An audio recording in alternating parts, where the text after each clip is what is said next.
सच त बीठो नच।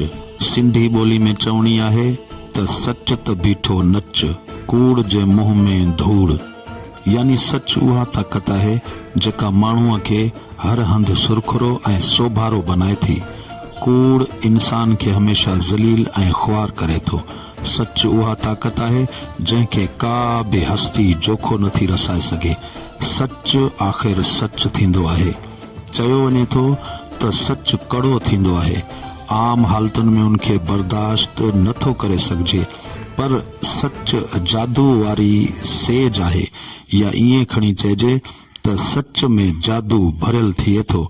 सच जी आवाज़ में उहा तकबीर जी सदा समायल आहे जा नफ्स काफ़र खे कुही सचे ईमान जो सोझरो बख़्शे थी। हिन जी जुरात भरियो आवाज़ वॾनि वॾनि बहादुरनि ऐं सघारनि जा कलब कंबायूं छॾे। जीअं नाग खे जोगी मोहे मस्त बनाए थो, तीअं सच इंसान खे मोहे पंहिंजो बनाए थो। जेके सच जे लारे लॻा तन जे अॻियां सभिनी ताक़तनि सर झुकायो, पोइ ख़ुदा जा बाना सच जी गोद में पलजनि था। कूड़ हमेशा हर जाइ ख़वार ऐं ख़राब थींदो रहे थो। कूड़ जी का बि उमिरि न थींदी आहे, पल में ज़ाहिर ख्वार थी पवे थो। कूड़ नफ़रत लाइक़ अमल आहे, हर को सुञाइण वारी मंज़िल आहे। जंहिं असांजे सूफ़ियनि इशारो कयो आहे, उहो ई इल्मु आहे जंहिं नाबीना खे अखियुनि वारो बणाए छॾियो आहे ऐं गूंगे ऐं ॿूढ़े खे ॻाल्हाइण ऐं ॿुधण जी नेमत सां माला माल करे छॾियो आहे। सचपच त उन कमज़ोर इंसान इल्म जी कुवत हासिल करे दुनिया जे ॿिनि सभिनी शयुनि खे हीणो ऐं कमज़ोर करे छॾियो आहे। दुनिया जी का बि शइ संदसि सघ खां ॿाहिरि न आहे, छाकाणि त वटसि इल्म जो ॾिनल अकुल वारे हथियार मौजूद आहे। जदीद समाजी इल्मनि ऐं फ़लसफ़े जे नुक़्ते नज़र मूजिब हर शइ निस्बती आहे। जहिड़ो सबबु हूंदो ओहिड़ो ई असर थींदो। अंग्रेज़ी जो हिकु मौकूलो आहे जंहिंजो मतिलबु इहो आहे त सूंहुं ॾिसण वारे जी अख में हूंदी आहे। अहिड़ी रीत माण्हू जो हर अमल बि उन जे बाक़ी शयुनि सां लाॻापियल आहे। साॻे नमूने सच ऐं कूड़ बि हिकु जाइ ते वञी निस्बती थी वञनि था। यानी हिकिड़े सच हिकु माण्हू लाइ सच आहे त वरी ॿिए लाइ कूड़ बि साबित थी सघे थो। सच मुतलिक़ मशहूर मज़मून निगार लेखराज अज़ीज़ लिखे थो त ए सच तूं छा आहीं, तो में कहिड़ो जादू भरियल आहे जो तुंहिंजे लाइ सूरी सेज आहे, त सच वसंदे तूं कहिड़ो न ज़हर प्यारक आहीं। जो तुंहिंजे लाइ सूरी सेज आहे त सुञ वसंदे तूं कहिड़ो न ज़हर प्याक आहीं। तो जहिड़ो कड़े ऐं कातिल जो हेराक मुश्किल मिलंदो। जीअं विह ॾिसी तीअं वहसी। मतिलब त तोखे रंज में राहत ऐं ज़हमत में रहमत नज़र अचे थी। असां तव्हां जे अॻियां केतिरा ई अहिड़ा मिसाल आया आहिनि त केतिरा ई अहिड़ा सचार इंसान थी गुज़रिया आहिनि जन जंहिं शइ खे सच सम्झो तंहिं लाइ कंध कपाए छॾियाऊं, पर कंध झुकाए न सघिया। दुनिया खणी हिकु तरफ़ थी बीहे, प्यारे में प्यारियूं शयूं ज़ाल ॿार माउ ऐं पीउ दुश्मन थी बीहनि, धन ऐं दौलत तबाह थी वञे, लखनि जूं जाइदादूं फुरिजी वञनि, कारीअ वारा कख न बचनि जो खणी मथो लिकाइजे। काढ़े तती में वतजे हलबो, ठोकरूं खाइबियूं ऐं बार डोहिबो, बदन पघर में बुॾल त पेर धूड़ में लटियल। ही जिस्म ॻरी वञी हॾाऊं पिंजरो बचे, तॾहिं बि निराड़ मां इहा ई सचाई ऐं इहा ई बेपरवाही पई बखंदी।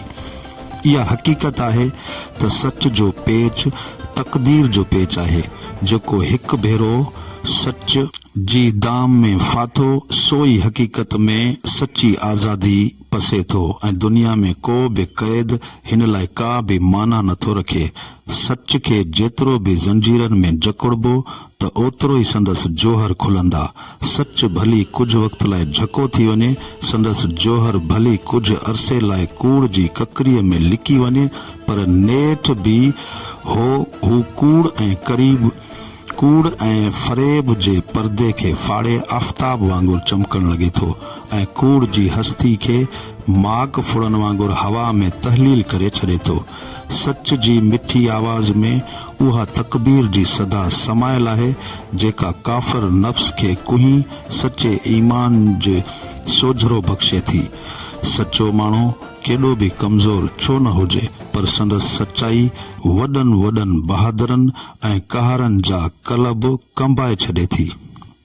शुरू में त सचे माण्हू खे वॾा अज़ाब भोगणा पवनि था। माण्हू जूं खिलूं ठठोलियूं बर्दाश्त करणियूं पवनि थियूं, पर सच आख़िर में पंहिंजी सच्चाई वसीले माण्हुनि खे मोह विझे थो ऐं सचे माण्हू खे इहा ख़ुशी महसूस कराए थो जो बाक़ी ख़ुशियूं उन अॻियां नीच महसूस थियण लॻनि थियूं। दुनिया जा वॾा माण्हू जिन सच खे सच करे ॼातो उहे सूलीअ ते चढ़ी विया। केतिरियूं अक़ूबतूं ऐं मुसीबतूं सठाऊं, पर सर ॾेई सराह थिया ऐं संदन नालो अॼु सूधो पियो ॻाइजे। हक़ीक़त इहा आहे त सच जी गोद में उहे सभागा माण्हू पलजनि था जे ख़ुदा जा ख़ासि ख़लकियल बाना आहिनि। उहे सच में ई रहनि था ऐं सच खे ई सभिनी में पसंदि था। ऐं सच तूं ई अहिड़नि अमल अक़ल जे अकाबरनि जी हस्ती आहीं। इहो सच चवंदा आहिनि त कूड़ जी पाड़ ठिकरीअ ते हूंदी आहे। सच जी ॿेड़ी लुॾंदी ज़रूर आहे पर ॿुॾंदी कॾहिं बि न आहे। पर शर्त आहे त माण्हू सच ते साबित कदम रहे, कॾहिं बि थेड़ न खाए, ऐं जे कॾहिं को थेड़ खाधाई त समझो त इहो माण्हू ज़रूर किरंदो, छो त सच मां संदसि ईमान कमज़ोर थी वियो हूंदो आहे। फांसी हुजे या कर्ट, विच सीर हुजे या जबल जी चोटीअ, पर सच ऐं सचो माण्हू सदाई साबित कदम हूंदो। उन जे मुक़ाबले में 100 अचनि या 1000, पर हर कंहिंखे बि आख़िर में कीन आणींदो आहे। तलवार जे हेठां या बंदूक जे मुंह में उन जो इरादो अहिड़ो ई महकुम रहे थो जहिड़ो रंग महल जे हिंदोरनि में या ताउसी तख़्त ते हूंदो अथसि। संदसि इरादे खे ॾुख ऐं सुख जी धूण लोॾे नथी सघे। संदसि पेर सदाई पुख़्ता हुजनि था। तव्हां कॾहिं सोचियो आहे त सच में एॾी ताक़त किथां आई आहे? खैस कंहिं ॼणियो, कंहिं पालियो ऐं कंहिं निपायो आहे जो अहिड़ो निडर ऐं साबित कदम आहे। समूरा धर्म, मज़हब, पुराण, पस्त पाक किताब संदन ई साराह जा गीत ॻाइनि था, संदन ई ज़िक्र कनि था ऐं उनखे ई अज़ली नूर जी सची झलक सम्झनि था। जा